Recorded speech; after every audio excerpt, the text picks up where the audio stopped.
Hey everyone, Ashley here. Welcome to Ashley Talks Movies, and welcome to my review of The Flash. The Flash centers around Barry Allen, who uses his superpowers to travel back in time in order to change the events of the past. But when his attempt to save his family inadvertently alters the future, Barry becomes trapped in a reality in which General Zod has returned, and there are no superheroes to turn to. Before I get into the review, if you'd like to support the channel, hit the subscribe button. I'd really appreciate it. Also hit that notification bell so you don't miss any of the videos I'm posting. Time for the review. Now, The Flash isn't the best superhero movie ever made. It isn't even the best superhero movie to come out in the last few years.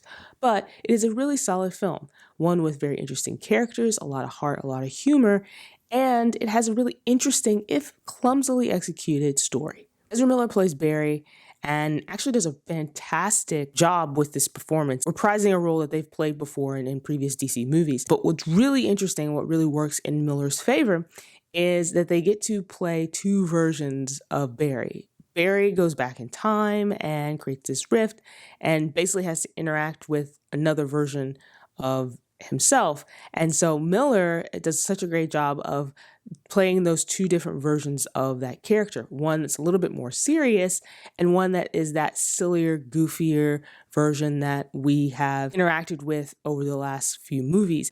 And I think that really shows the strength of Miller's acting ability and range because they have to play two versions of the same character. Now, a lot has been said about some of the other actors and characters in this movie, Michael Keaton being one of them. Michael Keaton reprises his role as Batman, and I have to say, Michael Keaton's Batman is one of my favorite versions of Batman, so it was really nice to see him back on screen, back playing that character, and he does such a fantastic job in this movie.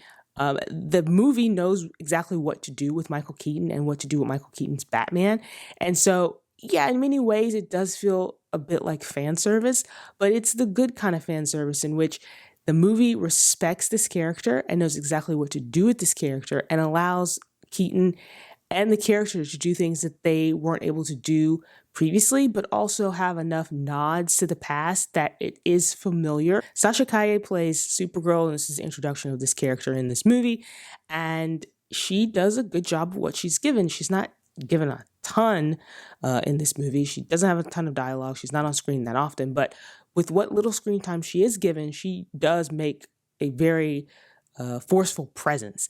And I really liked her interpretation of this character. I wish we could have seen a little bit more of Supergirl, even though I don't necessarily think it would have fit in with the movie because of all the other things that were happening. But I really did like her as this character, and I really did like this character. So hopefully we'll see more Supergirl in the future. So earlier I mentioned that the story for The Flash was interesting, but clumsily executed. And what I mean by that is, the movie is coming out at a time where there's been all these other superhero movies that have tackled the multiverse and alternate timelines and alternate realities and multiple versions of different characters. And, they've done them pretty well.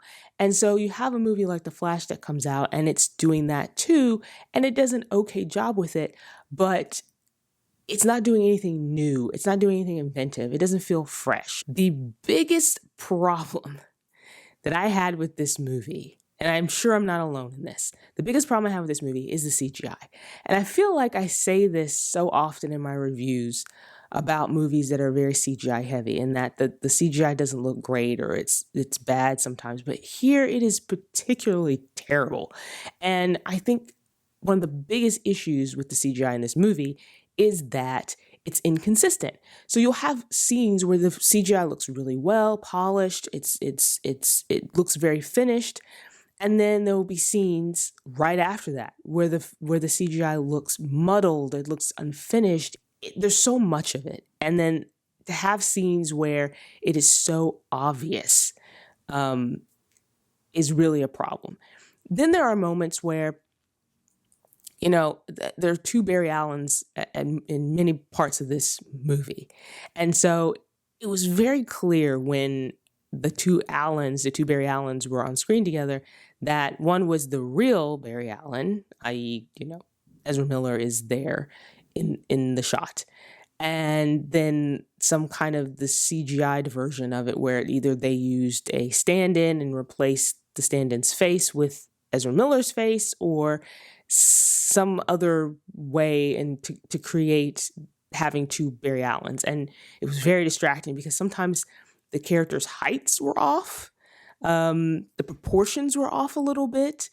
The lighting was off. One of the Barry Allens would be slightly lighter or darker than the other one. And so to me, it was very distracting. So before I wrap up this review, I do want to mention one other thing. I feel like I should mention this. So with Ezra Miller, a lot has been happening behind the scenes with controversies and allegations and legal issues. And while I can't speak to any of that in any depth, I mean, most that I know is the things that I've read in articles or headlines and things like that. So I'm not an expert in any of that and what was happening. I went into this movie trying to watch the movie simply on its own merits. So I went into this movie to watch the movie and then review the movie. I'm not reviewing Ezra Miller and their issues and their problems. I'm simply talking about the movie. But I did want to mention it because I do think it's important to mention that and to acknowledge that. So anyway, The Flash is a good movie. It's okay. It has some funny moments. There's some real good humor in this movie. It has a lot of heart and emotion. It has some good performances. But I think the overall, this movie is just okay. And I think that's part of its biggest problem is that there's nothing about this movie that truly makes it stand out, that elevates it in a way that makes it remarkable. It's just okay. And I think going into it, there were so many expectations of this movie, for all the things that have been said about it, like it's amazing, it's remarkable, it's the best superhero movie ever. And it's not. But it is fun and is entertaining. And I think that on its own, makes it worth watching and worth seeing. So that's my review of The Flash. If you had a chance to watch the movie and you want to share your thoughts, you can do so in the comment section below. While you're here, like this video, just hit that thumbs up button. And don't forget to subscribe to see more videos like this.